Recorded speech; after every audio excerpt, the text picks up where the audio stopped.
Border Gavaskar trophy से related बात कर लेते हैं थोड़ी सी। और बात करना इसलिए ज़रूरी है बिकॉज एक दो चीज़ें ऐसी हुई हैं जिस पे मैं बात करना चाहूँगा, बिल्कुल करना चाहूँगा। सबसे पहले तो ये है कि कुछ लोग इंडियन टीम को क्रिटिसाइज कर रहे हैं कि वो मैच जीते तो नहीं है, कल वाला टेस्ट मैच जीते नहीं है।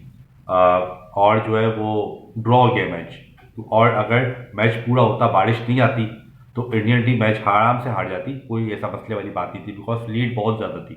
ऑस्ट्रेलिया बहुत आगे था मैच में और वो आसानी से उस पर कब्जा कर लेता मैच पे। पर बात ये थी कि ऑस्ट्रेलिया की फेवर में इसलिए नहीं गया बिकॉज बारिश आ गई थी, और बारिश कंटिन्यूसली पाँचों दिन बारिश आई है, जिसकी वजह से मैच पूरा नहीं हो पाया और मैच जो है वो बढ़ गया। अब लोग ये क्रिटिसाइज कर रहे हैं इंडियन टीम को कि भाई जो है जब फॉलो ऑन चढ़ने वाला था और जब फॉलो ऑन उतरा, जब फॉलो ऑन बुमराह ने और आकाशदीप ने थोड़ी सी बैटिंग करके आखिर में टेल एंडर्स ने और फॉलो ऑन बचा लिया, तो इंडियन टीम के प्लेयर्स विराट कोहली, रोहित शर्मा, गौतम गंभीर वगैरह बड़े खुश हो रहे थे कि भाई हमने तो भाई कोई मार्का अचीव कर लिए। तो लोग इस पर थोड़ा क्रिटिसाइज कर रहे हैं टीम को। अब मैं थोड़ा सा इस बारे में बता दूं कि देखिए होता ये है कि जब आप फॉलोअर से बच जाते हैं ना, तो एटलीस्ट आपको होप हो जाती है कि आप मैच बुरे तरीके से हार नहीं रहे हो, आप इनिंग डिफीट से हार नहीं रहे हो, आपके पास पूरा पूरा चांस है मैच में कमबैक करने का। ठीक है, लीड ज़्यादा होती है लेकिन कुछ पता नहीं होता, सेकेंड इनिंग्स में बॉल टर्न हो, बॉल स्विंग हो और आपको विकेट्स मिल जाए और आप मैच आप अपनी तरफ कर लो। तो फॉलोअर से बचने का थोड़ा सा ये होता है कि आपको एटलीस्ट होप मिल जाती है मैच में। अगर फॉलोअर हो जाता है ना, तो फिर बहुत कम चांसेस है कि वहाँ से टीम जीते। फॉलोअर में बहुत कम ऐसा हुआ है टेस्ट हिस्ट्री के अंदर कि टीम वहाँ से जीते। तो इंडियन टीम को थोड़ी सी होप मिल गई थी, तो इस वजह से इंडियन टीम खुश हो रही थी बिकॉज उस वक्त जो सिचुएशन थी ना, उसके हिसाब से अगर वो फॉलोअर भी पार कर लेते ना, तो ये भी उनके लिए मैच जीतने से कम नहीं था। तो इस वजह से वो थोड़ा खुश हो रहे थे, छोटे छोटे माइलस्टोन्स पे खुश हो रहे थे, और होना भी चाहिए बिकॉज एज अ टीम आप खेलते हो। तो अगर किसी ने अच्छी परफॉर्मेंस दी तो आप डेफिनेटली उनको अप्रिशिएट करोगे बिकॉज फ्रॉम नो वेयर वो आपको फॉलोअर से बचा लिया उन्होंने। तो और उनका काम भी नहीं है, उनका काम तो बॉलिंग करना है, वो फिर भी बैटिंग करके आपको थोड़ा सा आपकी नैया को पार लगा रहे हैं, तो उस पर कोई बुराई नहीं है। सबसे पहली बात तो ये, तो इसमें माइलस्टोन में खुश होने की या क्रिटिसाइज करने की कोई ज़रूरत नहीं है। अगर वो खुश हो रहे हैं तो इनका राइट है बिकॉज वो उनके लिए उस वक्त वो एक अचीवमेंट थी, तो उन्होंने वो अचीव कर लिया। दूसरा ये है कि अश्विन ने जो है इंडिया के बेहतरीन spinner, one of the best spinners, मैं तो स्पिनर वगैरह नहीं बोलता हूँ, मैं तो उनको ऑलराउंडर बोलता हूँ। टेस्ट मैचेस में 6 सेंचुरियाँ हैं, टेस्ट कैरियर में उनकी 6 सेंचुरियाँ हैं। तो टेस्ट से जिसने 6 सेंचुरी मारी हो, पता नहीं कितनी 50 मारी हो, तो वो कोई स्पिनर या बॉलर तो नहीं होगा, वो एक ऑलराउंडर है। तो मैं तो उसको ऑलराउंडर कंसिडर करता हूँ।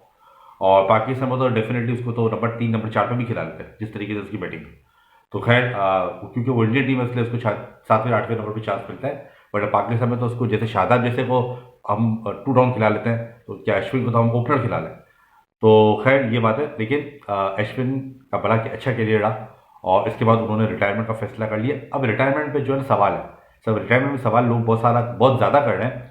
वो सवाल ये कर रहे हैं कि भाई इतनी अचानक से रिटायरमेंट क्यों दे दी, क्योंकि जब ऑस्ट्रेलिया की जब सीरीज स्टार्ट हुई थी तब उन्होंने कोई ऐसा कुछ इंडिकेट नहीं किया था कि ये मेरी सीरीज आखिरी होगी या ये वो, और अचानक से फिर उन्होंने सारी फॉर्मेट से रिटायरमेंट दे दी है इंटरनेशनल से। तो ये समझ में बात नहीं आ रही है। उन्होंने अपनी प्रेस कॉन्फ्रेंस पे ये भी बोला कि मेरे अंदर थोड़ी क्रिकेट बाकी है। इसका मतलब ये है कि भाई क्रिकेट बाकी है और मैं इंडियन टीम का पार्ट नहीं बन पा रहा हूँ या प्लेइंग 11 में नहीं आ पा रहा हूँ, जिससे शायद उनको थोड़ा सा सदमा लग रहा होगा, सैडनेस हो रही होगी कि भाई मैं क्यों नहीं आ पा रहा हूँ, मैं एक अच्छा स्पिनर हूँ, मैं क्यों नहीं आ पा रहा हूँ। तो शायद इस वजह से उन्होंने डिसाइड किया होगा कि भाई अब मैं इससे रिटायरमेंट ले लेता हूँ, सिर्फ थोड़ा आईपीएल वगैरह खेलूंगा और इसके बाद दैट उनकी शक्ल तो उसकी बड़ी हाल है अश्विन की, तो ऑटोमेटिकली वो कॉमेंट्री में तो आ ही जाएगा। उसका अगला करियर तो मैं ये समझता हूँ कि उसका कॉमेंट्री में ही है, कोचिंग वगैरह में उसका करियर नहीं है, इसका करियर कॉमेंट्री में, बिकॉज कोचिंग कर सकता है, बहुत बड़ा स्पिनर है। पर बात ये है कि जो उसकी स्पीकिंग है और जो उसकी इंग्लिश है ना, ये कॉमेंट्री में बड़ा अच्छा चलेगा। तो सबसे पहले तो all the best to Ashwin, और बड़ा अच्छा करियर रहा। मैं तो काफ़ी टाइम से उसको देखता हुआ आ रहा हूँ। आई थिंक 2010-2011 में जब इंडिया वर्ल्ड कप जीता था तब भी वो शायद इसका पार्ट था टीम का, और इसके बाद फिर चैंपियंस ट्रॉफी पर बड़े बड़े बड़े इवेंट्स उसने कवर किए हैं। कहीं रहा पार्ट, कहीं नहीं रहा, कहीं स्क्वाड पे था, कहीं स्क्वाड भी नहीं था, लेकिन इंडिया की जो है ना वो जो एक 15 का जो स्क्वाड होता था उसके अंदर ये कहीं ना कहीं पार्ट होता था अश्विन। प्लेइंग 11 में भी डिपेंड करता था कि कंडीशंस कैसी हैं, उस हिसाब से उसको चांस मिलता था अश्विन को। लेकिन ये कि जो है वो स्क्वाड का पार्ट हमेशा से रहा है वो, और अभी भी देखिए स्क्वाड का पार्ट रहा है वो। खेल नहीं पाया बिकॉज जाहिर है ऑस्ट्रेलिया की जो पिचेस हैं वो स्पिनर्स को सपोर्ट करती ही नहीं है, तो इस वजह से थोड़ा सा इसके लिए ये डिसीजन बैकफायर कर गया। लेकिन बड़ा स्पिनर है, इसको एटलीस्ट बोल के जाना चाहिए था। पहले से बताया था कि ये सीरीज़ मेरी आखिरी होगी, ये मैच मेरा आखिरी होगा।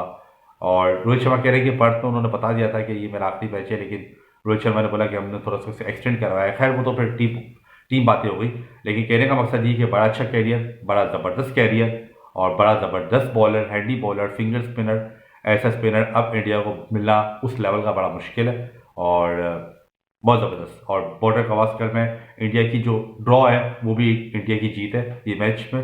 अब देखते हैं आगे क्या होता है, लेकिन इंडिया के चांसेस कम है अब। वर्ल्ड टेस्ट चैंपियनशिप के लिए इंडिया के चांसेस कम है, बिकॉज अगर साउथ अफ्रीका पाकिस्तान को हरा देता है दोनों मैचेस, तो साउथ अफ्रीका और ऑस्ट्रेलिया अंदर है और फिर इंडिया को फिर टाटा बाय बाय हो जाएगा। लेकिन देखते हैं आगे 2 मैचेस इंडिया कैसे खेलता है। अगर दोनों मैचेस इंडिया जीतता है तो फिर कुछ भी हो सकता है। तो मैं आप लोग अपडेट जरूर करूंगा इस बारे में।